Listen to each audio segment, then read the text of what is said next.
Hello, ladies and gentlemen. Welcome back to Taylor's of Tech Live on Twitch. Hope you're having a wonderful Wednesday, April 29th. And Siri likes to go off when I talk too loud when I'm looking at her in the watch feed. I've got a tech vid coming up right after this stream, so stay tuned for that. It's about the iPhone 12 and how I think it could be a super cycle. So if you want to bicker about that, now's a good time in the chat. Hey, the Lion 378, thank you for the Twitch Prime sub. 17 months? That's a lot of commitment. Holy cow. 17 months is how long I've been married, I think. Yeah, it's been about 17 months. That's about as committed as I am.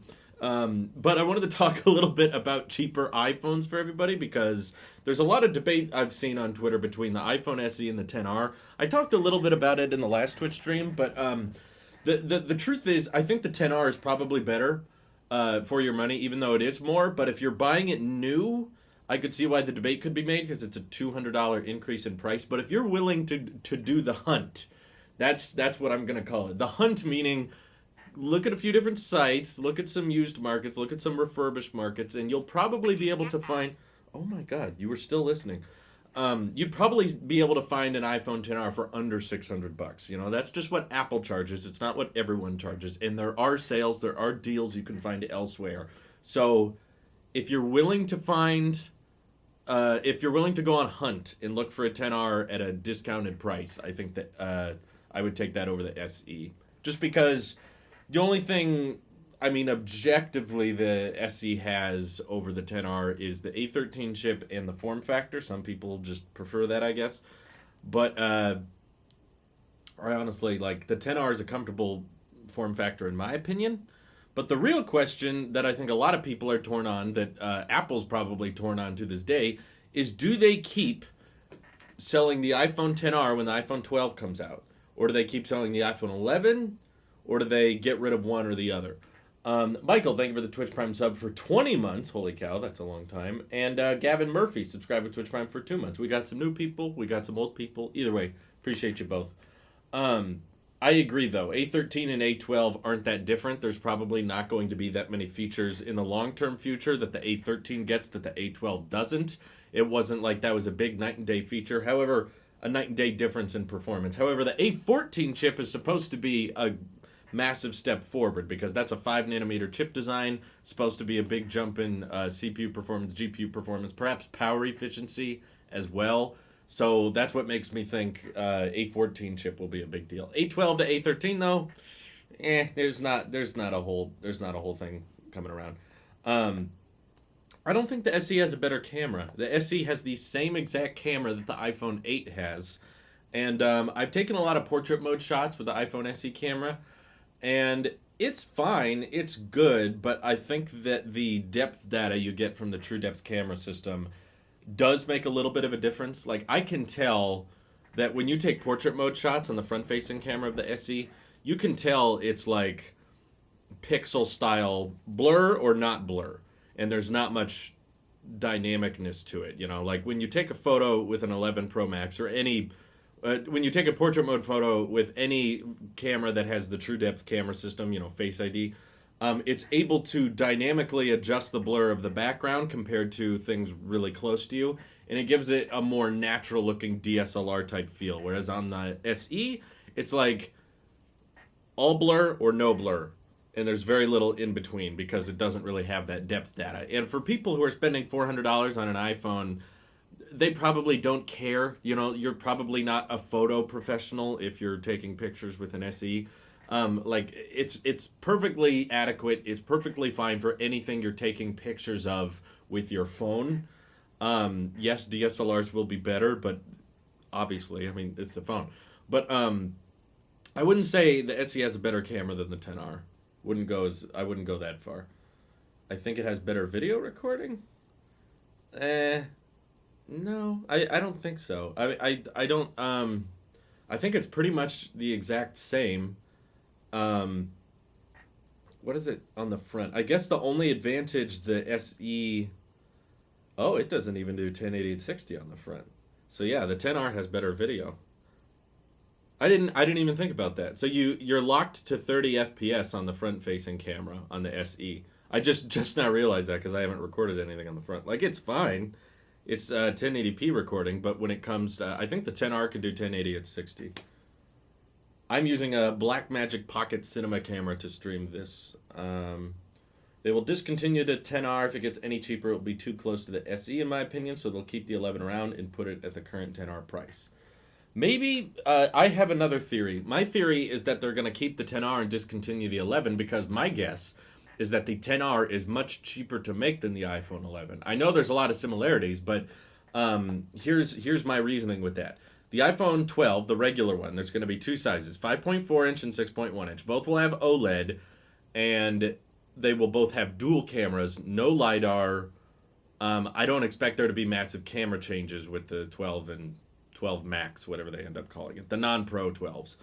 And if those both have dual cameras, but you can get an iPhone 11 that has a dual camera, but just a liquid retina display, slightly thicker bezels than the OLED models, that might make people less inclined to get the 12. So for that reason, I would say maybe they get rid of the iPhone 11. That way, the iPhone XR and the SE are the cheap iPhones that have one camera, and then if you want a 12 or a 12 Pro, you can get a dual or triple or quad cameras, whatever the LiDAR counts as. But I think for the sake of manufacturing costs, the 10R must be cheaper, and they will keep that one around.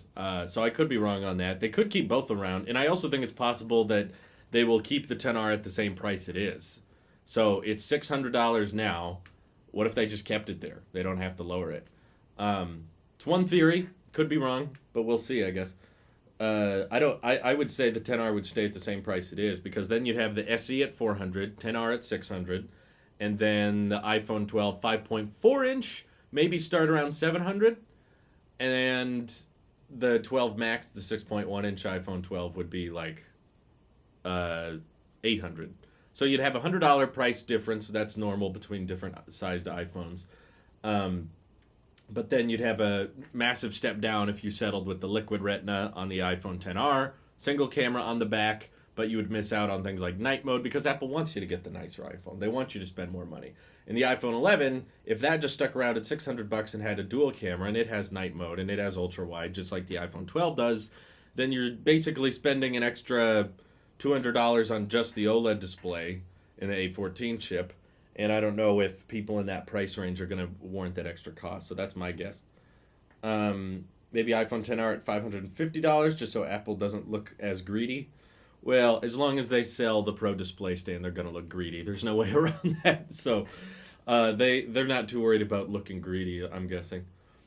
If the 12 will keep the dual camera, I think they should keep the XR and keep the budget iPhone single lens. Hey, there you go. Saranyan, he agrees with me. I think that would make more sense than keeping the iPhone 11. I mean, not that I would be against them keeping the iPhone 11. From a consumer standpoint, it would be great to keep around the better phone with the better CPU and better camera performance, but from a business mindset, I can see why they would want to keep the XR and not keep the 11 because camera-wise, I don't expect that many differences with the iPhone 12. 12 Pro, that's a different story. That's getting LiDAR. That could improve the telephoto. That could have better camera stabilization. That could have higher megapixel count. There's all kinds of changes there. Just want to thank you for both podcasts you do with Nick and Randy. They help me through my shifts at work. Oh, good. I'm glad you guys enjoy them. And please don't thank me because I do so little of the work for that. Nick and Randy handle all of the editing, the publishing, the hosting, the management of the audio and all that. So it's really, I just kind of show up. But Nick and Randy make that podcast possible. But glad you guys enjoy it. Thoughts on Face ID mask bypass on iOS 13.5 beta? Yeah, I figured that would come around in some iOS update because there's enough people wearing masks. But it's probably at a compromise of security to a certain extent, but it's fine. Desperate times, desperate measures. I get it. Let's see. I'm pretty sure that besides telephoto and LiDAR, the 12 will be identical to the 12 Pro, just like 11 and 11 Pro are identical. I'm not so sure. There's some leaks going around about what they're doing with the camera system on the 12 Pro, and there's some chit-chat about megapixels increasing and about stabilization improvements to the whole sensor system and not just one lens, which could bring like more stable recording for the ultra-wide camera, not just the standard in telephoto. So I'm hearing stuff that it might be more than that. And the camera sensors might be physically larger on the 12 Pro Max. I mean, there's some chit chat that the 12 Pro Max is going to have some camera improvements over the 12 Pro, which, yeah, that'll probably divide some people, but it's not a bypass. The PIN code just pops up faster. Face ID detects a mask. Oh, well, that's fine. Yeah, good for them. Either way, I just can't wait for every YouTuber in existence to complain when half of the new iPhones this fall don't come with fast chargers. Yeah. If they really didn't want to come across as greedy, they should include fast chargers with all 4 models. I've seen some people predict that they're all going to have it, but it's still Apple we're talking about here. So if the battery size isn't increasing drastically, I don't see why they would start shipping fast chargers with the base iPhones. Obviously, the Pro iPhones will get fast chargers, but because we already have that. Hey, Drew, how are you liking the SE so far? My opinions on it since the video I did with like switching from 11 Pro Max to SE, they haven't changed that much. It is starting to become more normal now. It's just because I've used it longer, I guess. I guess it's not been that long. It's been 5 days since I've switched to this. And it's starting to feel more default because I picked up my 11 Pro Max the other day and it just felt massive and so much better in every way. I was like, oh, I miss this. But I put it down because I want to fully immerse myself in this phone. And I'm getting more comfortable with it, just like expecting like, yeah, okay, this is how big my phone is, this is how big the keyboard is, this is how it works. So I'm just becoming more comfortable with the idea of the smaller phone. I'm pretty confident I don't prefer it though, because every time I pick up my 11 Pro Max for something real quick, I just instantly fall in love with it all over again. And I think that my favorite part of switching to the SE is gonna be stopping using it. as soon as I get rid of the SE and start using my 11 Pro Max again, I'm gonna be like, wow, it's like I have a brand new phone. I get to enjoy all of these big upgrades all over again. So that's exciting. Yeah. What SE color should I buy? Black or white? I haven't seen the black one, but the white one looks pretty good. I don't know. I've seen the black ones look a bit more jet black instead of like the space gray finishes that they have on the 11 Pros. But yeah, both have black bezels, so you can't go wrong. I think a refurbished iPhone 10 at around $300 to $400 is a better deal than the SE or 10R. The 10 is still a great phone. Yeah, the 10 is good. Only issue I may have with it is battery life, but I guess it can't be much worse than this. 10R would definitely win over the 10 in battery performance. So there's that. That's probably a decent compromise because I have seen, I don't know where you're finding those. I know Nick found one, but I don't know where people are finding these refurbished iPhone 10s that are between $300 and $400. That seems insane. It's 3 years old, I get, but A11 chip is okay. What do they got on certified refurbished? I'll check right now. Yeah, see, certified refurbished from Apple for the iPhone 10 is $600 for the 64 gig model. 10s Max, $800. Regular 10s, $829. Oh, that's $256. That's why. I was like, why is that more? Yeah, certified refurbished from Apple is basically like buying it new, but if you're willing to look elsewhere on, I don't know, eBay or Amazon, you'll be able to find a decent discount there. Apparently, you can use a mouse on your iPhone in iOS 13.4 as well. I don't know why you would do that, but okay, I guess you can. Thoughts on the OnePlus Z coming this summer? Will OnePlus finally be going back to their roots?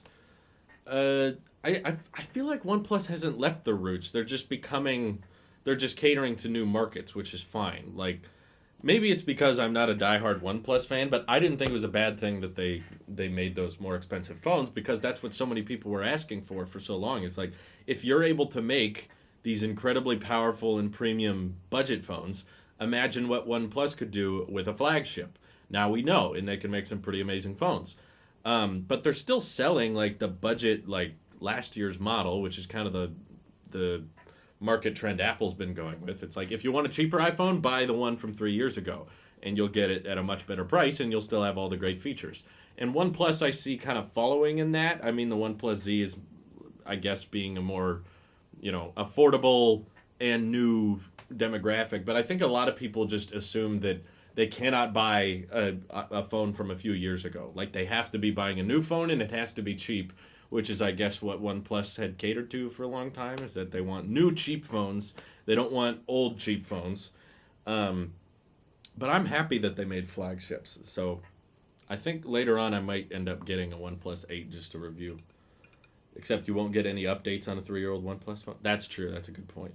I guess you won't get software updates as long. That's why Apple's model makes a bit more sense. You know you're going to get several more years of software updates even if you spend $600 on a refurbished iPhone 10 today. But keep in mind, refurbished iPhone 10 from Apple is not the same thing as buying used on eBay or Amazon because Apple replaces all the glass, the stainless steel, the battery. Like they really, really clean that thing up so it's brand new. Chris Norton, thank you for the 300 bits. Appreciate that. OnePlus 7 Pro is better than the OnePlus 8 Pro. Well, I mean, I wanted the IP rating and I wanted the I wanted the water resistance. I wanted the wireless charging, and that's what they did. So the display is kind of a downgrade in that way, but you don't have the camera pop out. So yeah, I think I might get a OnePlus 8 later. There's a company that wants to send me one. I don't know if it'll work out yet. We'll find out soon. But how worse is the iPhone SE battery life compared to your 11 Pro Max? It's like substantially worse. It hasn't died on me yet. I'll give it credit for that. For my use, I mean, keep in mind I have an iPad and I'm at my desk a lot throughout the day, so I'm probably not using my phone as much as some of you guys are. But it's noticeably worse. Like it's noon. It's noon already. I got up at like 7 a.m. today, and the battery's already at 80%. And I've used it quite a bit. I'm not sure what my screen on time is today, but it's definitely worse. But I won't say it's not so bad I can't use it. Like I've been able to make it through the whole day so far. Like I've ended the day at like 20%, 10%, but I have not yet had it die on me within a day of use, which I guess is good. I've had about 2 hours of screen on time, which I guess is okay. Over the last 6 days, my average screen on time is about 3 hours. So, yeah, I mean, it's not great. I mean, the 11 Pro Max, I usually finish the day with like 60 or 70% sometimes because of how insanely good that battery life is. Yeah, well, my my wife's been furloughed, so we don't need to wake up as early as we used to. So we have a remotely more normal schedule now because there's not a whole big reason to get up super, super early anymore.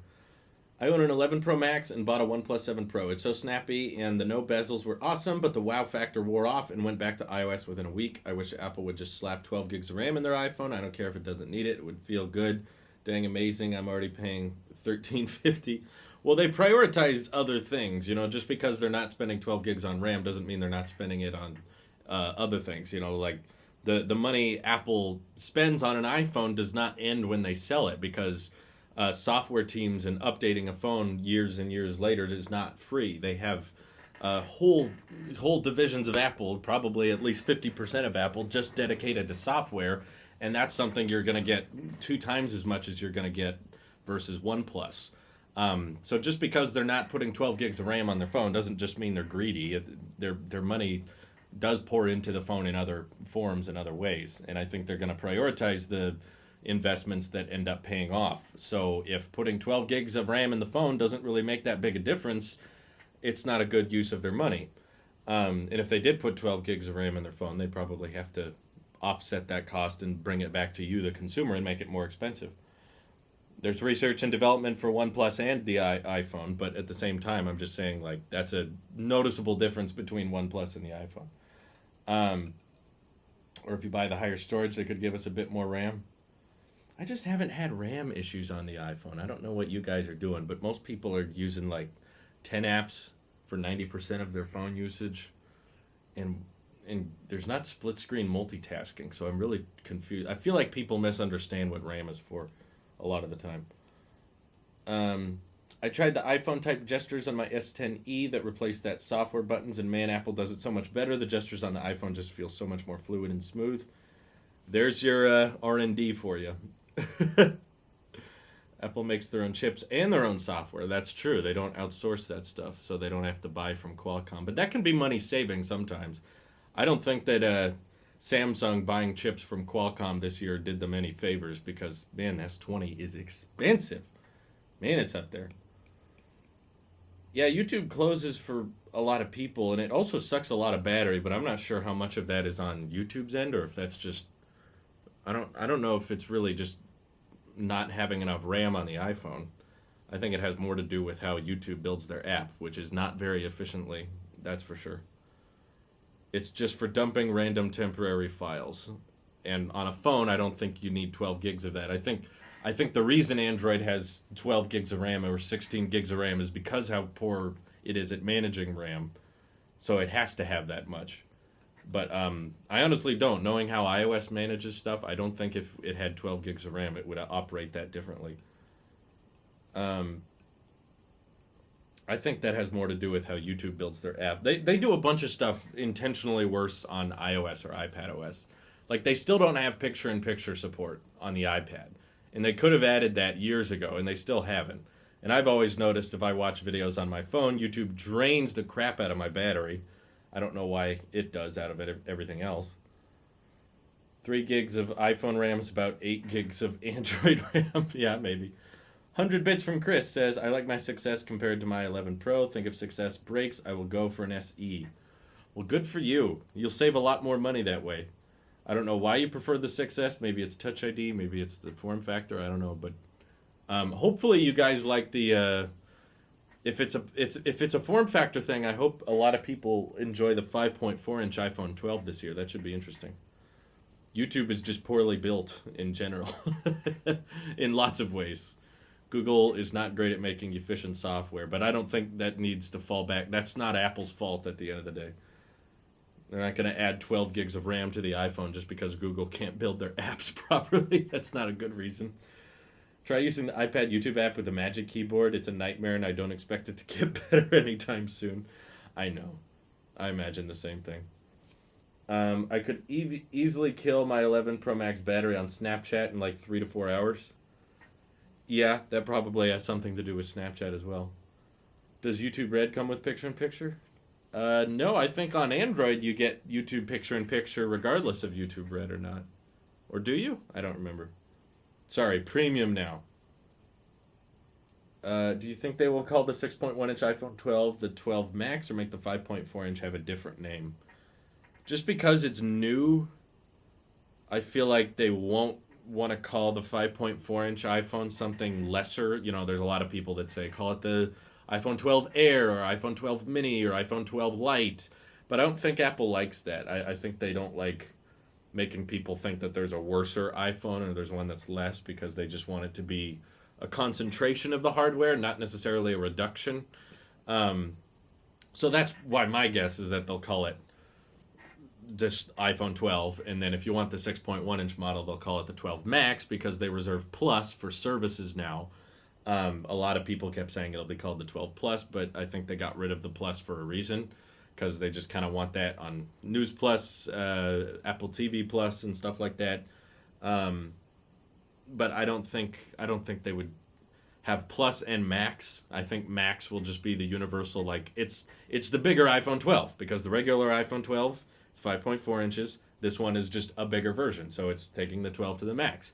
And then we also have the Pro Max, which is taking the 6.1-inch 12 Pro and making it bigger. So to me, the logic of Max on both makes sense. You have 12 Max and 12 Pro Max. Yes, it's confusing. Yes, it's a mouthful, but honestly, there's not really a good way to do it. Plus is also for 5.5-inch devices. Max is for 6.5-inch / 6.1-inch devices now.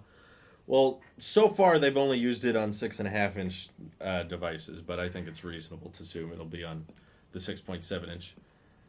100 bits from Chris Norton again. I like Touch ID and saving money. I had 11 Pro Max. It was too big. Yeah, I don't know why you went with the Max. I would, if you like that size, go with the 12 Pro. But if you like Touch ID, then yeah, the SE might be perfect for you.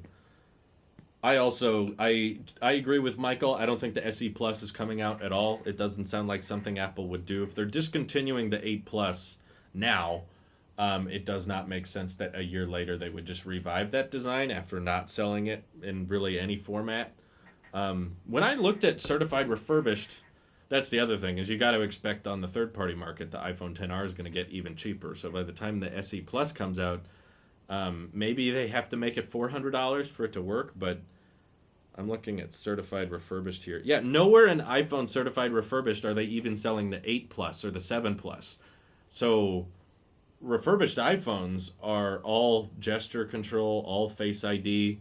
So the idea that in 2021 they would bring back the 8 Plus design just with an updated CPU, just it sounds like something there's a prototype of internally. I believe the people that say they're working on one, but I don't. It doesn't line up with the product actually coming out. It just doesn't make sense. The 5.4-inch iPhone will be your SE Plus. It just won't be called that. The 5.4-inch iPhone is going to be smaller than the SE, though, so I don't know why you'd call it a Plus. I don't... Did Jern say that the SE Plus would have Touch ID and no bezels? When did he say that? Isn't that just the 12? That doesn't sound right.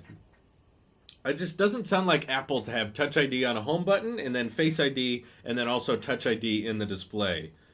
Because, like, we've been hearing for years, I don't believe anybody whenever they claim this later iPhone this year is going to have a Touch ID in the display. I'm like, I've been hearing those reports and I've been hearing those leaks for literally 4 years now, and it's never ended up happening. So I'm just going to go ahead and doubt that there's ever going to be an iPhone with Touch ID underneath the display, because it would throw off the whole simplicity of iPhones. Like, it's already complicated enough that you had the home button Touch ID, and now we have Face ID that you swipe up with. That was a big shift and a big change for a lot of people. It doesn't make sense to me that they would have 3 different ways of unlocking the phone at one time. If you watch their events and you watch how they introduced Face ID and stuff like that, it's pretty apparent, in my opinion, that they want to have Face ID on everything. It's just expensive. So in the meantime, they're going to keep selling old traditional devices that have the old-fashioned Touch ID method until they can add Face ID on everything. This whole rumor of them doing some in-between thing with Touch ID in the display just doesn't sound like them. Again, I believe there are prototypes, because there have been prototypes of an iPhone with Touch ID in the display since I remember reading those leaks in 2017. It's been around a long time, but it never formulates into anything. So, yeah, a lot of people thought the iPhone XS would have a notchless design. Touch ID in the display is the same nonsense as Apple Pencil support for the iPhone, which we also have had since the Apple Pencil exists every single year. He made a video about it saying they would make an iPhone without a notch, which is the SE Plus that people are saying. What? Oh, God, this is getting worse. Okay, for the last time, can I reiterate, people? Just because it doesn't have Face ID does not mean there's no notch. There are things in the notch that have nothing to do with Face ID. The True Depth camera system is much more than a biometric. It's also the front-facing camera. It's also the earpiece. If you find a way to embed the earpiece in between the stainless steel and glass, or aluminum and glass, you still have a front-facing camera. And if you're insinuating that Apple's going to figure out a way to put the camera underneath the display next year, I've already lost a whole bunch of faith because that technology is nowhere near being ready. It's going to be on Samsung phones for 2 to 3 years before it shows up on an iPhone. Do you like the idea of Apple going back to the iPhone 4, 5, 5S design, or is it just change for the sake of it? It's both. I like that idea just because I think it can make better use of space on the inside. And also, it's change for the sake of change. We've had the curved edges on phones since the iPhone 6, which came out in 2014. We still have it to this day. And there's nothing wrong with it. But as we get further and further into smartphone technologies, you know, most of the changes with the iPhone 10 were, I mean, a lot of the reason people bought that was aesthetic reasons.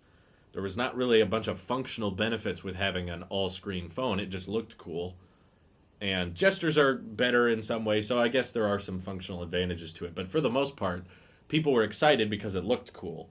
So looks are kind of all we have left, because functionally we've already run out of things to add to phones to make people feel like they need to upgrade, because most people are going to be like, nah, my old phone works fine. So if you can't make people upgrade with functional things, you have to find ways to make people upgrade via aesthetic reasons. So making the phone look different or look cooler, I'm all for it. And based on the concepts we've seen of the squared off iPhone designs, Sure, keep that coming. And Apple's good at making phones that look good, and they're very good at. I talk a lot about this in today's video, which should drop in about an hour.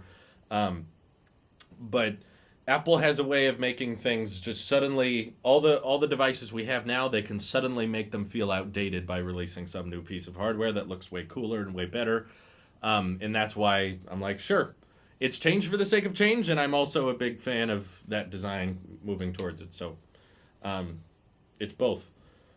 Everyone wants Touch ID on the screen. What happened to Touch ID on the back? I thought that was the right way.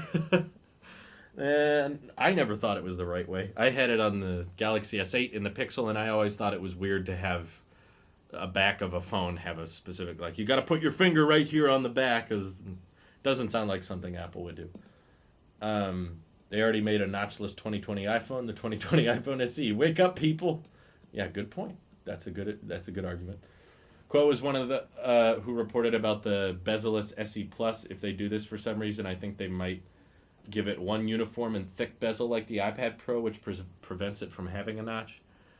I'm sorry, that whole report just sounds like a prototype internally. I mean, Ben Geskin claimed that last year too. He was like, there's a prototype iPhone that doesn't have a notch because they were able to embed all of the sensors into the bezel. And I'm like, really? Would they make the side bezels that thick? As thick as the iPad Pro on like a 6-inch screen? This sounds like tinfoil hat time. How did you become friends with Randy and Nick? Nick was a viewer and supporter of the channel for a long time. He would send products that he wanted me to review that I just didn't have the money for at the time, or he was a Patreon donor. So he was very, very supportive from the beginning, and after a while, he kept asking, like, hey, is there a Talos of Tech podcast? We should start a podcast. And I had tried to do it with a couple of my friends really, really early, but they weren't very good at carrying a conversation about tech and things like that. So I just went, a podcast would be fun, but I'm so busy with making videos and doing live streams that I don't really have time for it. So then Nick reached out to me and said, hey, I'll do it. I'll manage the hosting. I'll do the audio editing. I'll just need like an hour of your time once or twice a week. And we can do a podcast. And because he had been so supportive and he seemed really ambitious, and I knew that he was a hard worker because of the job he had at the time, and I'd known him from stuff like this, just from interacting with him on live streams or on Twitter and that kind of thing. And once that happened, we started recording. He started publishing them, and people started listening, and people started complaining about the audio quality. So that's when Nick reached out to Randy. And Randy said, because Randy was an audio guy that was also a big fan of Talos, if he'd watch the streams, being real supportive, interact with me on Twitter and stuff like that. And because Randy interacted with Nick, he was like, hey, I can do the audio editing. So he started fine-tuning the audio and doing some more of the mixing and stuff like that. And eventually we just said, hey, he has a lot of thoughts about tech. Let's have him on the show. And we really hit it off. And we became great friends that way. And it just got to the point of like, we just want to talk to hang out. And there were a lot of conversations me, Nick, and Randy had that were not on mic on the record. We just talked about life in general and personal backgrounds and upbringings and stuff like that outside of technology. And we just became real close that way because we found out outside of technology we had a lot of similarities too, just on a personal level. And from that we just said, okay, well, let's keep these podcasts going because it's a good way for, all of us live in different places, but we can all come together once a week and keep talking. So we kind of do the podcasts more just for ourselves than we do for people. I mean, I'm glad you guys enjoy it, and I'm very happy you guys enjoy listening to it. But at the same time, we've all openly admitted, like, we would be doing this podcast even if no one was listening, even if there was 0 viewers, because we just enjoy it for ourselves. Which is part of the reason we don't really have that many guests, and we also don't do them live. I've seen a lot of people ask us to do live podcasts, and we're okay with doing them on occasion, but for the most part, like, that's the one time a week all of us just get to come together and hang out and talk about stuff that we're thinking about. So it's more so of like a trio of friendship that we just decide to document than it is just, well, guys, we got to do the podcast. Oh, come on, let's do the podcast. So Even if you guys all stopped listening to it, we would keep doing it just because it's fun. Anyway, let's see. Um, the leaks have gone too far. 4 models of AirPods in 2020, a bezel-less iPhone with Touch ID, AirPower. Feels like leakers are taking whatever they hear about Apple testing and R&D and acting like it's a finalized product. I know, I kind of agree with you. There's no way all of the AirPods rumors are accurate. I'm sorry. There's just no way that's going to be it. Um, Maybe because of the Corona stuff, Face ID sometimes not work for people anymore. It's a flawed argument though, because if you're wearing a mask, you should be wearing gloves too, and then that kills Touch ID. So, I mean, are there a bunch of people wearing masks but not wearing gloves? If so, you're not really avoiding the pandemic that well. I like the idea of AR, but I don't see the point unless it acts as a HUD in Apple glasses. Other than like shopping, what's the point of having another sensor in iPhones and iPads? I think LiDAR is more going to be used for photo and video stuff on the iPhone. They just didn't want to give it to the iPad first. So it's gonna help with depth mapping. Like my personal prediction is there's gonna be a portrait mode video support, and it's gonna work pretty well, and you'll be able to have really really good blur behind people and focus on them. And thanks to LiDAR, it'll be really good at masking things out in real time at high frame rates and stuff like that. So yeah, for just games and shopping and demos and stuff, I agree it's not that useful. But I think there will be a bunch of stuff that comes with it on the 12 Pro. Face ID still works for me while wearing a mask pretty much without any problems, just a bit slower, and like every 10th time it doesn't work the first time. I think you can set up an alternate appearance, can't you? Like you can set up two faces in Face ID, and maybe you can make the other face one with your mask on, something like that. But again, if you're not wearing gloves with the mask, you're not trying very hard because, you know, you can spread a lot of germs with your hands. So if you're still using your bare hands and you're using Touch ID, it's not working that well. uh, Sometimes I feel like Apple R&D does this on purpose to screw with the leakers. Yeah, it feels like in more recent history, especially, there's a bunch of stuff that doesn't sound like something Apple would do, but they just tweet it out anyway. And I feel like most leakers could do a much better job at telling us what the R&D departments are thinking or what they're doing. Like, I don't have sources myself, but if I did, I would not tweet out and promote the things I'm seeing other people tweet out. Like, if I heard that they were working on an iPhone with Touch ID underneath the display and no notch, I wouldn't tweet out, so this is definitely happening. I would be like, okay, so there's a prototype of that, but that doesn't mean it's actually happening just because it doesn't really align with what Apple has pitched thus far. What's his name? Baron Dragon donated 100 bits. Thank you. Says, what are your thoughts on bone conduction headphones? I ask as my ears get sore with both in-ear and over-the-ear headphones. I'm sorry, I know very little about bone conduction headphones. I've done very little research on them, so I barely know anything about them. But I know that I'm very comfortable with in-ear buds. I usually get my ears sore and my head sore if I wear over ears for very long, so that's why I don't have any over ears. But I wore my AirPods Pro for like 2 hours mowing the lawn yesterday, and they worked great for that. I didn't feel sore afterwards, and the original AirPods also don't make my ears feel sore, so that's definitely going to be my go-to. I don't know if Apple's going to make some kind of bone conduction, but it sounds like a very, very specific type of headphone, that's for sure. Or like AirPower, a publicly canceled product. Yeah. An even better example, yes. A product that Apple came forward and said, we cannot make this and this will not come out. People coming forward with and saying, hey, this is coming out. It's like, would you really run with that? I wouldn't get too ahead of myself there. Pretty funny how iris scanning, looking at you, Samsung, now would be the perfect biometric while wearing a mask and gloves, but nope, Samsung straight up removed it for a cleaner look with less bezels.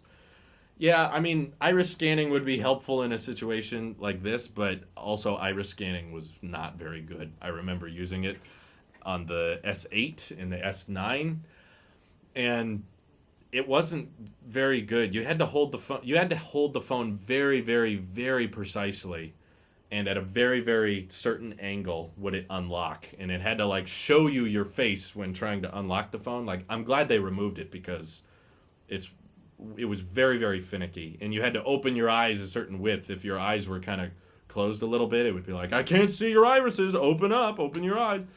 So it was not as good as something as like a simple face unlock or something like that. um, and yeah, iris scanning had all these warnings about damaging your retinas. I remember that. They were like, if you are under the age of 6, do not use iris scanning. Had it on the Note 8. It was horrible, especially that 100% screen brightness and low light, but still sad that Samsung just removed it in favor of thinner bezels instead of improving it. Yeah, I mean, that's Samsung. They remove a ton of stuff that just doesn't work out. I mean, they removed the variable aperture on the S9. I remember everyone thought that was going to be the next big thing. How do you manage your whole library of recorded videos? Do you save them in the cloud? I mean, kinda. YouTube's sort of a cloud, but I'm not very picky about them, to be honest, because a lot of the videos I make are very, very time sensitive and they don't age very much. So I don't really see the point in hanging on to every single video I make, because, you know, a video about iPhone SE name confirmed dropping next week, that video is not going to be very interesting 5 years from now. But it is on YouTube, you know, so you can still watch videos I've posted like 9, 10 years ago, because they're all still up there. Even some of the first videos I ever posted are still online. So YouTube seems like a fairly reliable and unlimited form of cloud servicing in that way. But yeah, when it comes to the hard copies, I'm not too attached to them. I used to be like, I gotta save every file in case YouTube explodes or something. But even if YouTube exploded, I wouldn't find much interest in uploading, you know, iPhone 8 leaks from 2017. Would it really be that interesting in the future? So, yeah, I don't see the point in storing all that. So, a lot of the finalized videos I keep on my Mac, but if I run out of storage, I don't really mind getting rid of them, because they're all on YouTube, and the first video ever uploaded to YouTube is still there. So, if there's any track record that you need of proof that YouTube holds on to your stuff for a long, long time, that would be it. You know, I find it kind of useless to wear gloves, because you touch your phone with your gloves and then you touch it again without your gloves. Either you clean your hand with Lysol every time, or you get the germs away. Well, I mean, are you touching your mask when you put it on with your hands? So, I mean, you're putting it on your face. I mean, germs get around. Unless you find a way to put on your face mask without using your hands. That'd be interesting. The app's not a thing. It's not out. It's in perpetual development. Samsung and Google should get married. They both cancel projects and remove features from their phones after taunting Apple for removing those same features, like the headphone jack. That's another good example. Yep. I'm actually looking forward to the HomePod Mini. Yeah, I think that would do pretty well. I mean, the HomePod everyone made fun of when it first came out, but everyone I know who got one really, really enjoys it. I see it all the time in the Discord. Someone finds one for $200 and they buy it and they set it up and they're like, "This is really cool. This is awesome."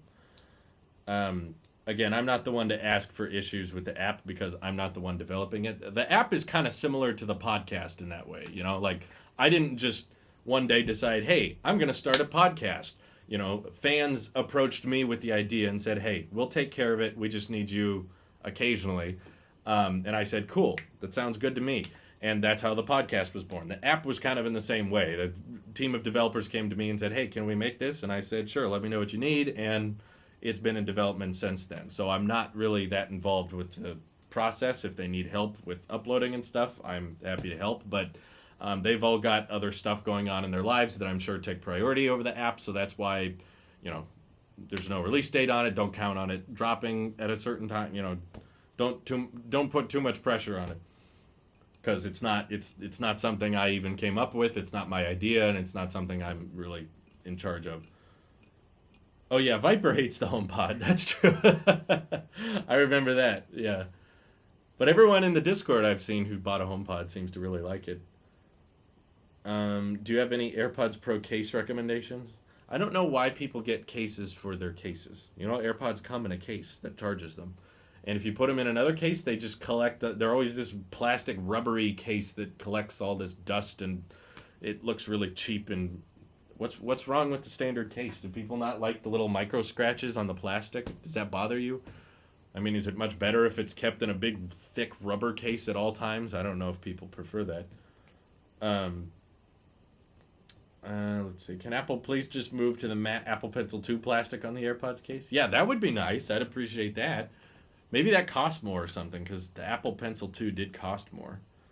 But that should be a pro feature or something. Different texture. It makes sense to get a skin for your AirPods. Why, though? Why? Why do you want a skin on it? What does it help with? Because I don't look at the outside of my AirPods case. The case is just for holding the AirPods. So if that gets scratches or something on it, I don't really care, because it's not like it's a display.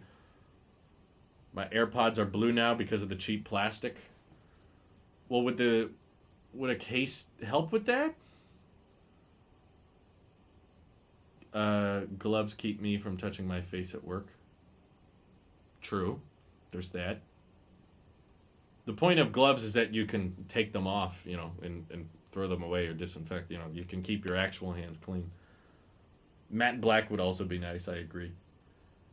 They have to have come up with some reason as to why they don't want color options for AirPods. They've been out for far too long. People have been asking for them.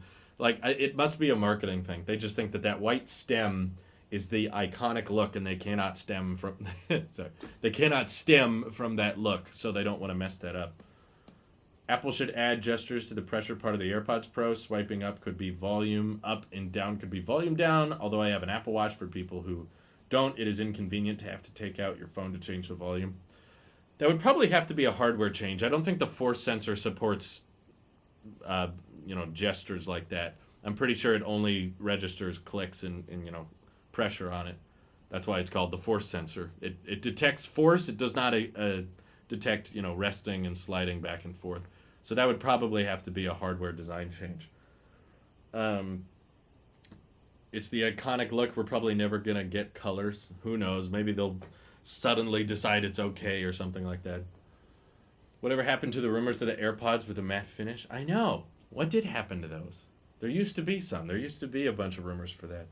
Just goes to show you that you should not believe every leak you hear. Doesn't matter who it's from. Even if it sounds reasonable, sometimes it won't end up happening. Could be something in the prototype phase that never makes it out, so even though the leaker isn't lying, doesn't mean it's actually going to turn into anything. I don't know why you keep asking about Pixel Boy. I don't have a Pixel phone, so why I'm not in Team Pixel anymore. How can I be Pixel Boy? Let's see. It's the iconic look. Why not just add a 240 hertz mini LED Super XDR Retina display to AirPod? There you go. You've got all the good ideas, Yusuf. All the good ideas. I remember right before the iPhone event, there was a rumor for the AirPods to match the iPhone Pro colors. I know. I got super excited for that. And that wasn't Digitimes. I apologize. I've thought for the longest time it was Digitimes. It was actually Economic Daily News who got that report. I was just misremembering it wrong. But Digitimes isn't that reliable either. They get things very confused a lot. If Apple drops matte black AirPods Pro tomorrow, would you buy it even though you have AirPods Pro today? I don't know if just for the color alone I would spend $250. I mean, I already have 2 pairs of AirPods, which I already find kind of redundant and unnecessary. So, I don't know if I would maybe buy them just for the review, just to be like, wow, these are so cool, and then I'd send them back. Make it that easy. Slow-fee button. Yeah, keep all the good ideas coming. All the memes we always use. I only want to see and hear leaks backed by John Prosser. I hope he's right. He said more recently that he's 100% certain, which is pretty high. In fact, that's the most certain you can be, that Final Cut Pro, Logic, and Xcode are coming to the iPad. He said that, so now I'm like, come on. I've been wanting that for a long time. Like since the beginning of this year, I had that feeling that Apple was going to do pro apps at Worldwide Developers Conference, because I'm like, this is the time. iPadOS was huge. I mean, just look at what things we didn't have on the iPad a year ago. It's amazing how much stuff we got just in 1 year. So if they can top that this year with the next generation of iPadOS and launch the new pro apps and stuff like that, oh man, that would be amazing. And now he's claiming that's 100% happening. So if it doesn't happen, he didn't know when. When else would they announce it? They wouldn't announce that at the iPhone event. That's 100% something you would announce at Worldwide Developers Conference. There's no need to announce Final Cut, Logic, or Xcode at an iPhone keynote. That's a completely different audience, completely different segment.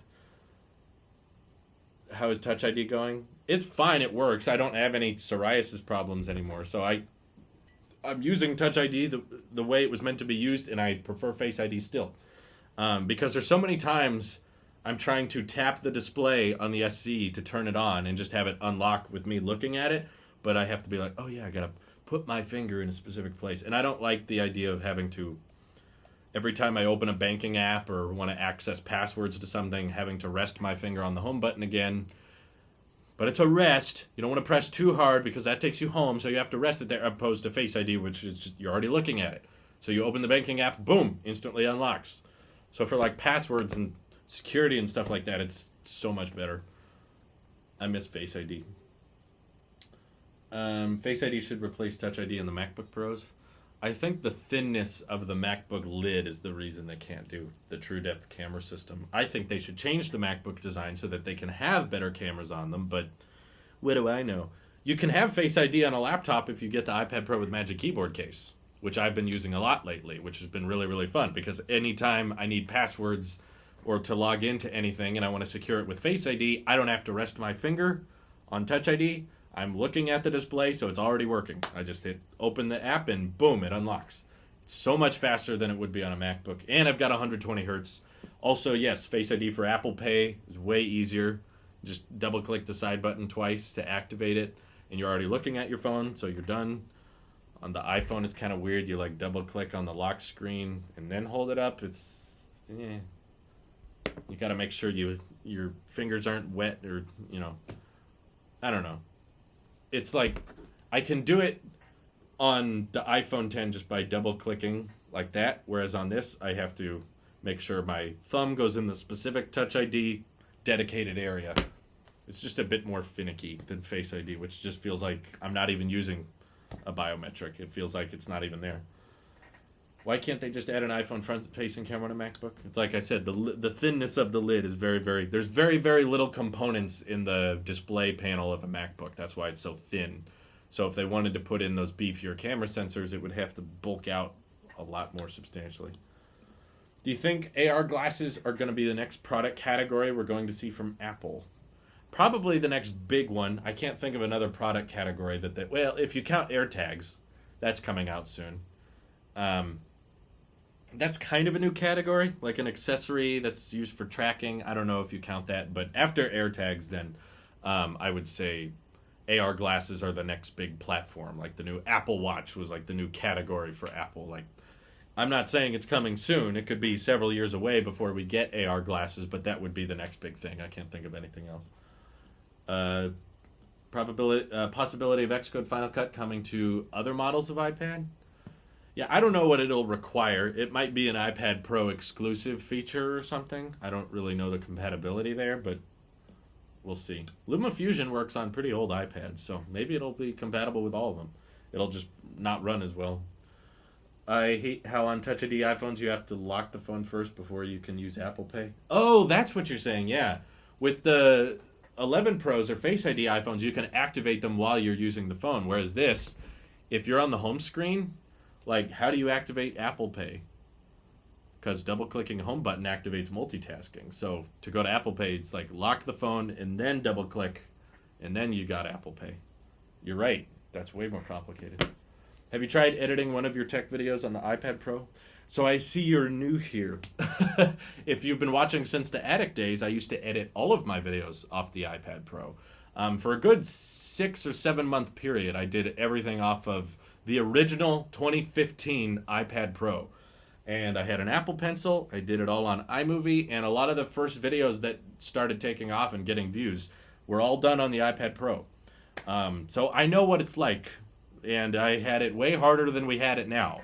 There's way better video editing apps and way better features and software that you can take advantage of now with the new iPad Pros that I didn't have back then, but I made it work. So I'm completely aware that it's possible, and I know because I did it for months and months and months. But I also know that it's way, way slower than it would be on my, $6,000 iMac Pro. So that's why I use my iMac Pro. Because right now, I'm not trying to edit on a new platform. I'm just trying to edit as quickly and as efficiently as possible, and the Mac is better at that. So that's why I have one. But I can't edit everything off of an iPad Pro. I did it years ago, and I could probably do it now. It would just take me a lot longer, and there's not really a benefit to doing it on the iPad because I'm not crunched for money at this point. So I can edit on a better rig. I know about how you edited your old Attic videos, but your quality has improved so much since then, so I was wondering if you edited one of your newer, higher quality videos. And that, honestly, things haven't changed that much. Back then, I recorded 1080 at 60. Now I record 4K at 60. Yes, you can do that on an iPad, but for the most part, it's just jump cuts, intro, outro, music. I know it can be done. It's just there's no advantage to it. There's a diagram of a monitor of a Mac Mini that could be a modern redesign of the iMac. I've seen that picture. It's very, very old, which is why I doubt that it's going to be an iMac. I think that's just a generic template monitor they put in there. What is Apple Pay Cash? Apple Pay Cash is like a cash card that you can load funds onto if you want to send money via iMessage. And you also have to have Apple Pay Cash if you want to use the Apple Card because that's how they give you daily cash. So other credit cards, like other credit cards I've used, typically don't give you cash back the next day. They typically will wait until you've got enough cash to redeem through them.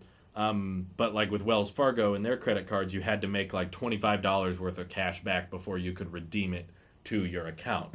Whereas this, they give it to you pretty much the next day. So if you spend $3,000 on an Apple product, or let's, for the sake of math, make it easier.